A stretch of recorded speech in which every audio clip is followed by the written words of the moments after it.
একটি সুন্দর সমাজ, বৈষম্যহীন সমাজ, শান্তির সমাজ প্রত্যেকেরই কামনা, যেখানে মানুষের কোনো দাবি দেওয়া থাকবে না। রাষ্ট্রের পক্ষ থেকে কর্তা ব্যক্তি যারা আছেন তথা মালিক পক্ষ, তাদের পক্ষ থেকে প্রত্যেকটি বিষয় মানুষের কাছে নিয়ে এসে হাজির করা হবে।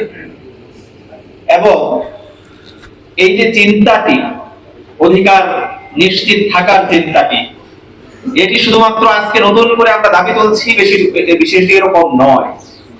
এই দাবি আমাদের প্রিয় রাসূল হযরত মুহাম্মদ মুস্তাফা সাল্লাল্লাহু আলাইহি ওয়াসাল্লাম এই সমাজে প্রতিষ্ঠা করেছেন। তার অনুসরণ করবে সাহাবায়ে আজমাইনরা নিশ্চিত করেছেন। আজকে বাংলাদেশ শ্রমিক কল্যাণ ফেডারেশন সেই অধিকার প্রতিষ্ঠার আন্দোলনে নিয়োজিত রয়েছে, আলহামদুলিল্লাহ। সংগ্রামী কর্মী ভাইরা, আমরা জুলাই এবং আগস্টে একটি বিশাল বড় আন্দোলন দেখেছি, যে আন্দোলনের মূল নীতি, যে আন্দোলনের মূল প্রবক্তা, মূল বক্তব্য আসলে অধিকার প্রতিষ্ঠা। যে আন্দোলনের মূল বিষয় ছিল বৈষম্যহীন একটি সমাজ নিশ্চিত করা।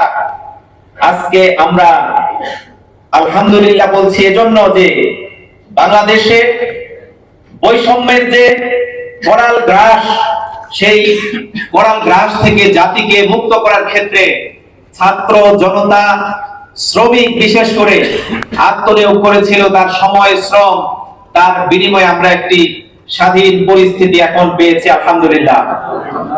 কিন্তু মূলত যে জায়গাটি আমরা পাইনি সেটি হচ্ছে আমাদের সর্বময় অধিকার।